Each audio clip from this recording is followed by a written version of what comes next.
Физичката неактивност на децата доведува до разни деформитети како на физичкиот, така и на психичкиот развој на младиот организам. Со учењето од дома пред компјутер и со недвижењето на детето, ако не друго, барем од дома до училиште и од училиште до дома, особено страда физичкиот развој. Деформитети на градниот кош, деформитети на крличниот столб и стапалото, но и дебелењето се најчестите последици кои може да се јават во оваа ситуација, предупредуваат стручните лица, пред се спортските работници и педиатрите кои го следат развојот на децата. Ние тоа не можеме да го стопираме без разлика што влијае вирусот во стагнацијата на развојот на децата. Детево и во домашни услови, и во дворот, и надвор од дворот постојано се движи и ќе се движи. Сепак ограниченоста не му дозволува да се движи во поголем простор, а и самиот родител, а и средината која што го окружува, не е во можност да му ги пружи можностите физички да биде многу поактивен, а со тоа и правилно да се развие психофизички организамот. При ваквите неактивности нормално, децата чим седат, доаѓа до пореметување на карличниот дел на телото, кифозата, лордозата, сколиозата.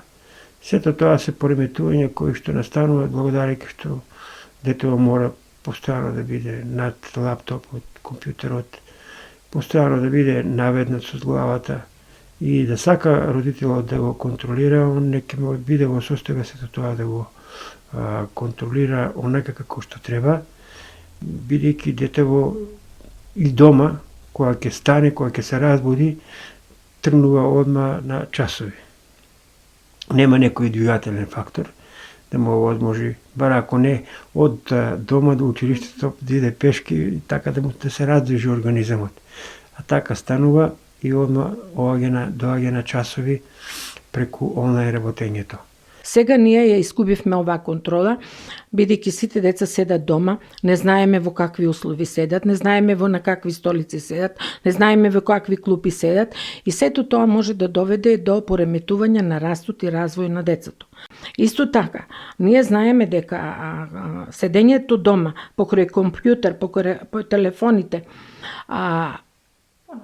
може да предизвика и други проблеми кои што ќе се реперкутираат дури некоја наредна година, како например седењето дома, немање на физичка активност ствара и други проблеми. Се јавува кај нас и кај нас ние го веќе имаме овој проблем.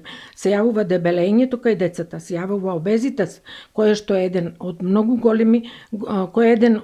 голем проблем кој што е и сега, а ќе видиме дека во наредната година ќе биде уште поголем. А ние знаеме дека дебелината кај децата носи ред други проблеми кои што одат во склопот на оваа, да не речем оваа состојба кај децата. Наставникот го има најголемото влијание кај учениците, затоа треба децата пред да седнат на час пред компјутер, да им биде воочено дека треба да ги направат барем основните моторични вежби на вратот и екстремитетите, подсетува професорот Прачковски. Сето тоа за да не се на некој начин да се санира, треба учениците и нивните родители со самото станување прво да се направат одредени вежби на вратот, на раменскиот дел на телото, на карлицата и на долните и горните екстремитети. Овие вежби се статични вежби и секојдневно по станувањето децата може да ги прават, тоа нивните наставници многу добро го знаат, малку да бидат физички активни, да го раздвижат телото и тек тогаш да седнуваат да работат на лаптоповите и компјутерите. И родителите треба да бидат вклучени во контролата на децата и да им овозможат после часовите слободно време за физичка активност и рекреација, поможност на воздух, бидејќи тука особено значење има и внесувањето на витамин D, кој што му е скратен на детето со седењето дома, а е главниот фактор за имунитетот и физичкиот развој на организмот. И заради тоа, апел од мене до сите родители своето слободно време да го користат со своите деца. На малите да им покажат дека ги сакаат, на поголемите колку можат физички да ги активираат.